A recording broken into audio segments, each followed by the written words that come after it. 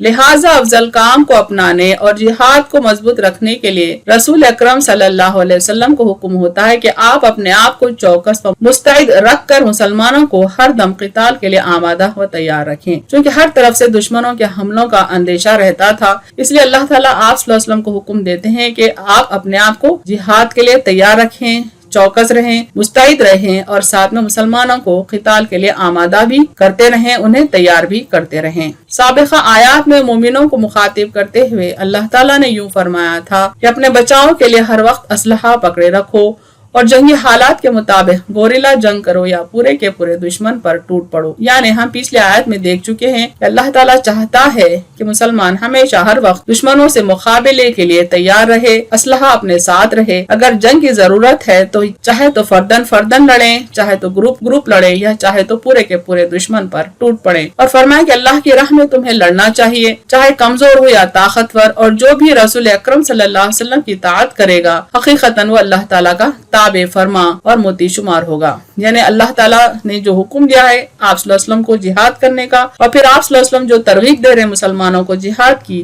اس ترغیب پر اگر مسلمان لبیک کہتے ہیں تو وہ اللہ تعالیٰ کے فرما بردار کہلائیں گے اور رسول صلی اللہ علیہ وسلم کے اطاعت گزار اور مطیع شمار ہوں گے۔ اور جو آپ صلی اللہ علیہ وسلم کا اطاعت گزار ہوگا وہ حقیقتاً اللہ کا تابع فرمان شمار ہوگا۔ اب رسول اکرم صلی اللہ علیہ وسلم کو براہ راست اللہ کے راستے میں لڑنے کا یہ کہہ کر حکم دیا جا رہا ہے کہ آپ مومنوں کو قتال کے لیے ترغیب دیں اور اپنی جان کی پرواہ کیے بغیر تنہا نکلنا پڑے تو نکلیں۔ یعنی اگر جنگ کی شدید ضرورت ہے تب آپ صلی اللہ علیہ وسلم کو کسی حال جہاد کرنا چاہیے، چاہے آپ کو جنگ کے لیے اکیلا ہی کیوں نہ نکلنا پڑے۔ نبی کریم صلی اللہ علیہ وسلم نے میدان بدر میں مجاہدین کی صفیں درست کرتے ہوئے فرمایا کہ جنت کو پانے کے لیے کھڑے ہو جاؤ جس کی کشادگی آسمان اور زمین کے برابر ہے۔ یعنی آپ صلی اللہ علیہ وسلم میدان بدر میں مجاہدین کو انکریج کر رہے ہیں، ان کی صفیں درست کرتے ہوئے کہ تم اس جنت کو حاصل کرنے کے لیے تیار ہو جاؤ جس کی کشادگی، جس کے ڈائمنشنز اتنے زیادہ ہیں جیسے کہ زمین و آسمان کے ڈائمنشنز ہیں۔ گویا کہ پہلے مجاہدین کو خطاب تھا اور اب ان کے کمانڈر کو حکم دیا ہے، پھر تسلی اور خوشخبری دی ہے کہ عنقریب اللہ تعالیٰ کفار کو بے بس کر دے گا۔ یعنی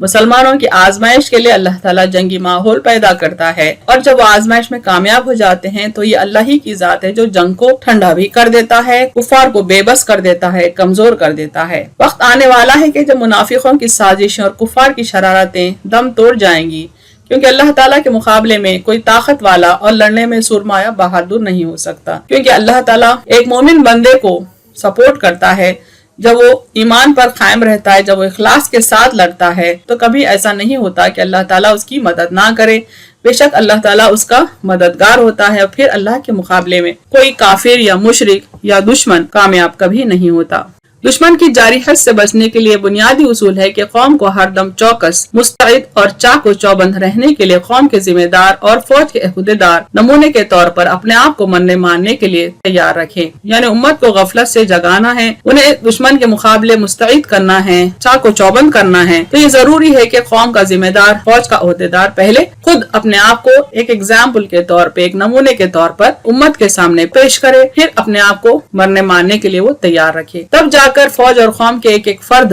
میں دشمن کے خلاف صف آرا ہونے کا جذبہ اور ولولہ پیدا ہوتا ہے۔ یعنی تبھی امت جاگے گی غفلت سے، اپنے لیڈر کو دیکھے گی، اس کی بہادری اور شجاعت کو دیکھے گی، اور پھر اس کے نقش قدم پر چلنے کی کوشش کرے گی۔ آپ صلی اللہ علیہ وسلم نے ولولہ انگیز جذبات کا یوں اظہار فرمایا۔ حضرت ابو ہریرہ رضی اللہ عنہ بیان کرتے ہیں، میں نے نبی کریم صلی اللہ علیہ وسلم کو فرماتے ہوئے سنا،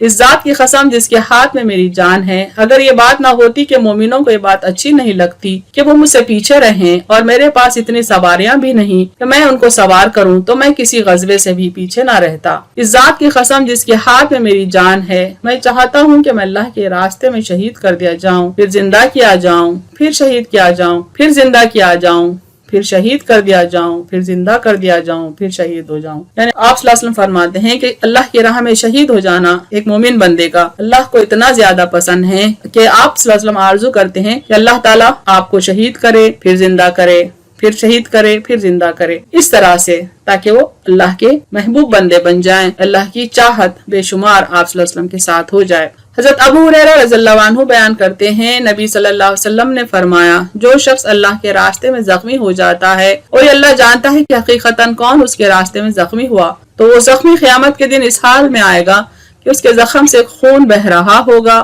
اس کا رنگ خون جیسا ہوگا مگر اس کی خوشبو کستوری کی طرح ہوگی۔ یعنی جو بندہ اللہ کی راہ میں شہید ہو گیا اور زخموں سے چور شہید ہو گیا، حشر کے دن وہ ایسی حالت میں آئے گا کہ اس کے خون سے مشک جیسی خوشبو مہکتی ہوگی۔ حضرت ابو ہریرہ رضی اللہ عنہ بیان کرتے ہیں کہ رسول مکرم صلی اللہ علیہ وسلم نے فرمایا جس نے نہ تو جہاد کیا اور نہ ہی دل میں جہاد کا خیال لایا تو وہ منافقت کی ایک قسم پر فوت ہوا۔ یعنی آپ صلی اللہ علیہ وسلم ایسے شخص کو منافق قرار دیتے ہیں جس نے نہ تو کبھی جہاد کیا اور نہ ہی کبھی اس کو جہاد کا خیال آیا۔ یہ مسلمان نہیں ہو سکتا بلکہ منافق ہے۔ صحیح بخاری میں ہے جو اللہ پر اور اس کے رسول پر ایمان لائے، صلات قائم کرے یعنی نماز قائم کرے، زکوٰۃ دیتا رہے، رمضان کے روزے رکھے، اللہ پر اس کا حق ہے کہ وہ اسے جنت میں داخل کرے، اللہ کی راہ میں ہجرت کی ہو یا جہاں پیدا ہوا ہے وہیں ٹھہرا رہا ہو۔ لوگوں نے کہا نبی کریم صلی اللہ علیہ وسلم کیا لوگوں کو اس کی خوشخبری ہم نہ دے دیں؟ آپ صلی اللہ علیہ وسلم نے فرمایا سنو جنت میں 100 درجے ہیں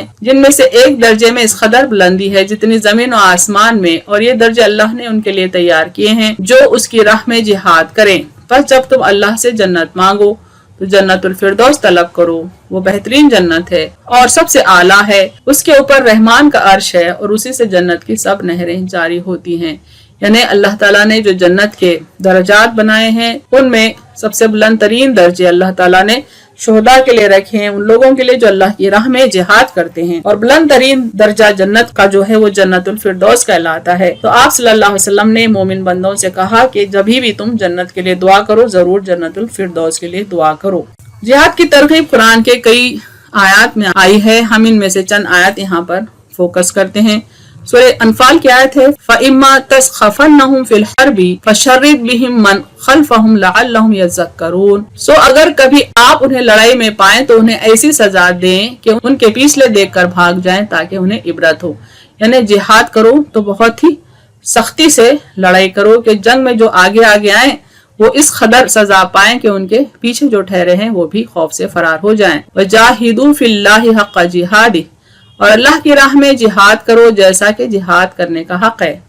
وَقَاتِلُوهُمْ حَتَّى لَا تَكُونَ فِتْنَةٌ وَيَكُونَ الدِّينُ لِلَّهِ فَإِنِ انْتَهَوْا فَلَا عُدْوَانَ إِلَّا عَلَى الظَّالِمِينَ، اور ان سے لڑو یہاں تک کہ فساد باقی نہ رہے اور اللہ کا دین قائم ہو جائے، پھر اگر وہ باز آ جائیں تو سوائے ظالموں کے کسی پر سختی جائز نہیں۔ سورہ نساء میں اللہ تعالیٰ مومن بندوں کو ترغیب دیتے ہیں کہ ان مردوں اور عورتوں اور بچوں کے لیے جہاد کریں جو بے بس ہیں، جن پر ظلم ہو رہا ہے۔ یہاں دیکھیں اور کیا وجہ ہے کہ تم اللہ کی راہ میں ان بے بس مردوں اور عورتوں اور بچوں کی خاطر نہ لڑو جو کہتے ہیں اے ہمارے رب ہمیں اس بستی سے نکال جس کے باشندے ظالم ہیں، اور ہمارے واسطے اپنے ہاں سے کوئی حمایتی کر دے اور ہمارے واسطے اپنے ہاں سے کوئی مددگار بنا دے۔ سورہ انفال میں بھی اللہ تعالیٰ اپنے نبی صلی اللہ علیہ وسلم کو حکم دیتے ہیں کہ مسلمانوں کو جہاد کی ترغیب دیں۔ اے نبی مسلمانوں کو جہاد کی ترغیب دو، اگر تم میں 20 آدمی ثابت قدم رہنے والے ہوں گے تو وہ 100 پر غالب آئیں گے، اور اگر تم میں 100 ہوں گے تو 1000 کافروں پر غالب آئیں گے، اس لیے کہ وہ لوگ کچھ نہیں سمجھتے۔ یعنی آپ صلی اللہ علیہ وسلم کے ساتھ جو تربیت یافتہ صحابہ کرام تھے ان کو اگر لے کر آپ جنگ کرتے تو 20 آدمی 100 پر غالب آ جاتے، یعنی اگر 1:5 ریشو میں بھی ہوتے تو بھی وہ ون کر جاتے۔ لیکن وقت کے ساتھ ساتھ کافی لوگ مسلمان ہوئے اور نئے نئے مسلمان چونکہ آپ صلی اللہ علیہ وسلم کے ساتھ مسلمانوں کی صف میں شامل ہو چکے تھے، اس لیے بعد میں مسلمانوں کی طاقت تھوڑی کمزور ہو گئی۔ یہاں دیکھیں ان کے سلسلے میں حکم ہے اب اللہ نے تم سے بوجھ ہلکا کر دیا اور معلوم کر لیا کہ تم میں کس قدر کمزوری ہے، پس اگر تم 100 ثابت قدم رہنے والے ہوں گے تو 200 پر غالب آئیں گے، یعنی 1:2 ریشو میں مسلمان کامیاب ہوں گے، اور اگر 1000 ہوں گے تو اللہ کے حکم سے 2000 پر غالب آئیں گے، اور اللہ صبر کرنے والوں کے ساتھ ہے۔ آخر میں اللہ تعالیٰ ارشاد فرماتے ہیں آیت کے اسی حصے میں کہ جب آپ جہاد کے لیے تیار ہو جائیں گے، مسلمان آپ کی تعلیم سے جہاد پر آمادہ ہو جائیں گے تو پھر اللہ کی مدد شامل حال ہوگی۔ اللہ تعالیٰ کفر کی کمر توڑ دے گا، کفار کی ہمت پست کر دے گا، ان کے حوصلے ٹوٹ جائیں گے، پھر کیا مجال کہ وہ تمہارے مقابلے میں آئیں۔ اسی بات کو اللہ تعالیٰ اس انداز میں بیان کرتے ہیں عَسَى اللَّهُ أَن يَكُفَّ بَأْسَ الَّذِينَ كَفَرُوا، قریب ہے اللہ کے روک دے کافروں کی جنگ کا زور۔ اللہ تعالیٰ سے زیادہ جنگی قوت رکھنے والا اور اس سے زیادہ سخت سزا دینے والا کوئی نہیں۔ وہ قادر ہے کہ دنیا میں بھی انہیں مغلوب کرے اور یہی انہیں عذاب بھی دے، اسی طرح آخرت میں بھی اسی کو قدرت حاصل ہے۔ واللہ اشد باسا و اشد تنکیلا، اور اللہ کی سختی شدید تر ہے اور اس کا عذاب بھی شدید تر ہے، جیسے اور آیت میں ہے وَلَوْ يَشَاءُ اللَّهُ لَانْتَصَرَ مِنْهُمْ وَلَكِنْ لِيَبْلُوَ بَعْضَكُمْ بِبَعْضٍ، اگر اللہ چاہے ان سے از خود بدلہ لے لے، لیکن وہ ان کو اور تمہیں آزما رہا ہے۔ یعنی جتنے جنگی حالات پیدا ہوتے ہیں، جہاں جہاں جہاد کی ضرورت محسوس ہوتی ہے، دراصل وہ تمام حالات اللہ تعالیٰ مسلمان بندوں کی آزمائش کے لیے پیدا کر دیتا ہے، اور کفار اور مشرکین کو بھی یہ سمجھانے کے لیے حالات پیدا کرتا ہے کہ حق پر وہ نہیں بلکہ مسلمان ہیں۔ اہم نکات دیکھیں اس آیت کے۔ اللہ تعالیٰ اپنے نبی صلی اللہ علیہ وسلم کو اللہ کی راہ میں جہاد کا حکم دیتے ہیں، فرماتے ہیں کہ انسان صرف اس کے عمل کا مکلف ہے، یعنی جواب دہ ہے۔ آپ صلی اللہ علیہ وسلم جواب دہ ہے یعنی ریسپانسیبل ہے۔ آپ صلی اللہ علیہ وسلم کو یہ بھی حکم ہے کہ آپ مسلمانوں کو جہاد کی ترغیب دیں، یعنی آج بھی مسلمانوں کے سربراہ کو لوگوں کو جہاد پر آمادہ کرنا چاہیے۔ یعنی آپ صلی اللہ علیہ وسلم کے دور میں آپ کے اوپر ذمہ داری تھی مسلمانوں کو جہاد کی ترغیب دیں، آج مسلمانوں کے سربراہ کو، ان کے لیڈر کو یہ حکم ہے کہ مسلمانوں کو جہاد پر آمادہ کریں۔ مسلمان مر مٹنے کے لیے تیار ہو جائیں تو اللہ کافروں کا زور توڑ ڈالے گا۔ یعنی آزمائش ہے مسلمان کے لیے کہ وہ اللہ کی راہ میں اپنی جان دیتا ہے یا نہیں۔ جو وہ جان دینے کے لیے راضی ہو جاتا ہے، اپنا مال دینے کے لیے راضی ہو جاتا ہے، اور حقیقتاً جب دینے لگتا ہے تو پھر اللہ تعالیٰ کافروں کا زور توڑ دیتے ہیں، انہیں بے بس اور کمزور کر دیتے ہیں۔ بے شک اللہ کی طاقت کے آگے کفار و مشرکین کا زور کچھ اہمیت یا وزن نہیں رکھتا۔ واللہ اشد باسا و اشد تنکیلا، اور اللہ کی سختی شدید تر ہے اور اس کا عذاب بھی شدید تر ہے۔ وآخر دعوانا الحمد للہ رب العالمین۔